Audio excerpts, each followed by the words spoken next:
my name is Kaelene. Welcome to the Book Buddies. Today I am going to do the Reader Problems tag.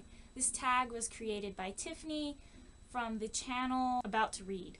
I really wanted to do this tag because it sounded like fun and I can really relate to a lot of the problems, like pretty much every reader probably can. Okay, the first question. You have 20,000 books on your TBR. How do you decide what to read? Pretty much I look at my books and I'm like, I've been meaning to read you for a while. I've had you for a while. You look good, so I'll read you. It's really just how I'm feeling at the moment. Question 2. You're halfway through a book and you're just not loving it. Do you stop or are you committed? So the thing is, I am a really stubborn person. So unless it is just a really immoral book, I'll just keep reading it. I'll just think about how much I don't like the book as I'm reading it, and then I'll finish and I never have to pick it up ever again and I know how it ended. Question 3. The year is almost over and you're so close but so far away on your Goodreads reading challenge. Do you try to catch up or do you give up? Last year was the first year I set a reading goal and I reached it. So far I haven't had to go through that, but I think if that does happen, I'll try to make it up. And my whole plan are these 2 words: Christmas break. It's amazing what you can read over Christmas break. Just saying. Question 4. The covers of a series you own do not match. How do you cope? I'm usually just happy to have the books in the series because I'm broke and I don't get books a lot. So I just don't worry about it. Maybe someday, if I have enough money that is a problem I can worry about, I'll do something about it. But until then, Question 5. Everybody and their mother likes a book that you really don't like. Who do you bond with over shared feelings? I usually like pretty much everything I read. So this doesn't really happen a lot, but if it does happen, I'll talk to Katie about it. And if she liked the book, I'll just go look at the 1-star reviews on Goodreads and Amazon and just be happy because people understand me. Question 6. You're reading a book in public and you're about to start crying. How do you deal? I feel heartless saying this, but I don't really cry with books.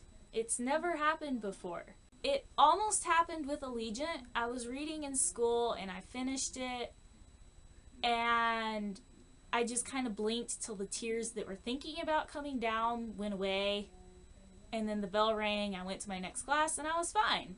I think if I really was about to start crying and I couldn't stop myself, I would probably just hold the book a little bit higher so people wouldn't see me and keep reading. Question 7. The sequel of a book you loved is about to come out, but you don't remember anything about the previous book. What do you do? Read all the books again! Actually, it kind of depends what the book is, how long it is, how much time I have, how much I want to read this other book. I might read all the books. I might just look up summaries on YouTube and other places. Question 8. You do not want anyone borrowing your books. How do you politely tell them no? Honestly, I usually don't have a problem with loaning out my books. I'm pretty trusting of people, and if I know they're going to take care of my book, I'll loan it out to them.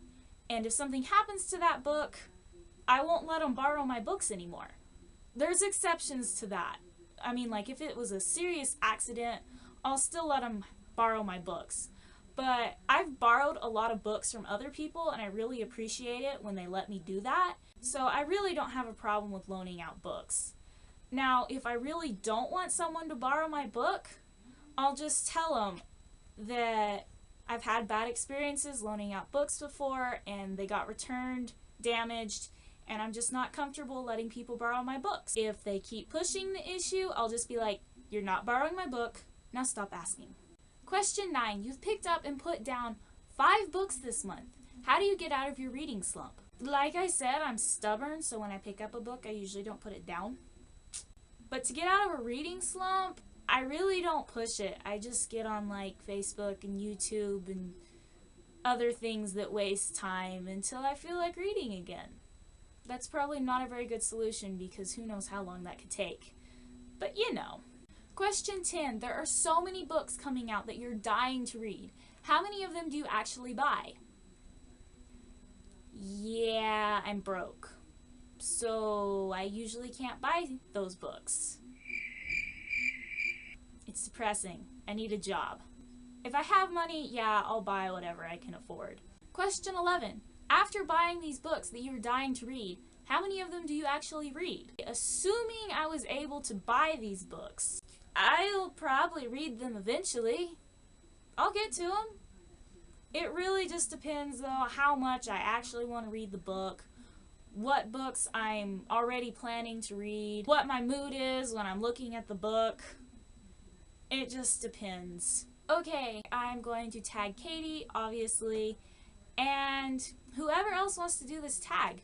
I wasn't tagged, and I did it anyway. It's a lot of fun. So that was the Reader Problems tag. I hope you enjoyed it. Katie and I will have another video up about something sometime soon. So in the meantime, I'll be reading this. Bye!